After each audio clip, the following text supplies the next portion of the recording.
with Sean, Molly, and Angel D. Ayan!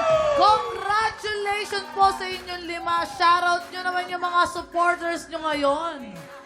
Ayan, binabati ko po lahat po ng mga taga Burias Island, Masbate, tsaka taga Pulangi, Albay. Thank you so much po sa pag-support sa akin dito sa Clash.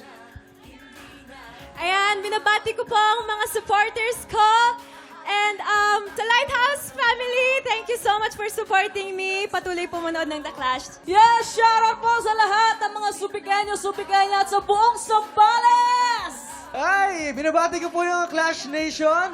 Ako po si Sean Carl. Binabati ko po yung mga taga Makati and yung mga Carlitos ko. Hello po sa inyong lahat. Hello everyone, I'm Molly Langley. Shout sa lahat ng Boracay nun, sa lahat ng family friends ko. I love you all. I love you all. Eto na nga, patindi na ng patindi ang laban sa The Clash. Alam mo, every time na nanonood ako mismo na-stress, ha? Ano, wait lang, anong favorite performance mo sa Siyempre, The ano pa, Clash? siyempre, every time na kumakanta sila. Ah. Lahat ng mga contest talaga, imposibleng hindi ka kakabahan kasi lahat sila magaganda. Tama Kayo nga ba naman. na-stress din? Sino?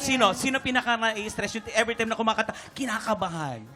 Para parte na po siya ng ano namin, ng pagkanta namin kasi normal lang naman pong kabahan sa stage. Ay, oh. Ganon po kami mga singer. Wow! Kaya Let's go, Erlene.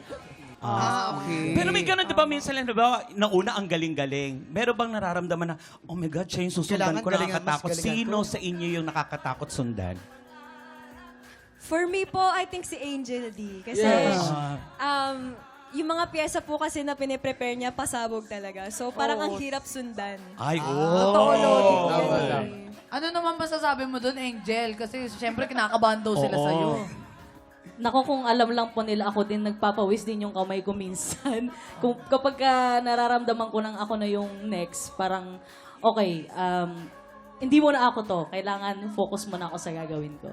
Ganun po. Yun, tama naman. Ayun. So kinakabahan pa rin, but you guys give it your all. Kaya mga tiktropa, bukas na ang Clash background. Abangan natin kung sinong Clasher ang mabibigyan ng another chance na makabalik sa competition. The Clash 2024, Saturday night, 7:15 p.m. Tutukan natin yan.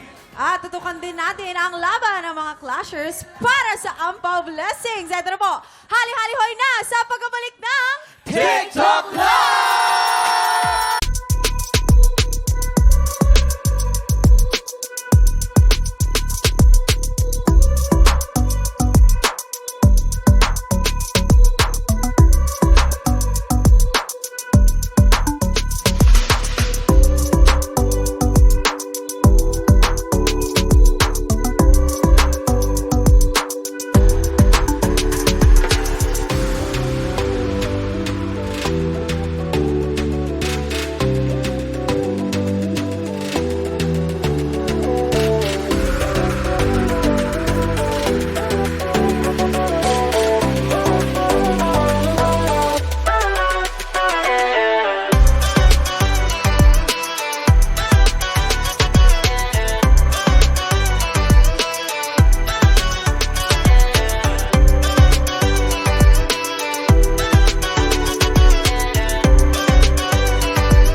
Tropa, pinanood mo hanggang sa dulo itong video na to? Very good ka!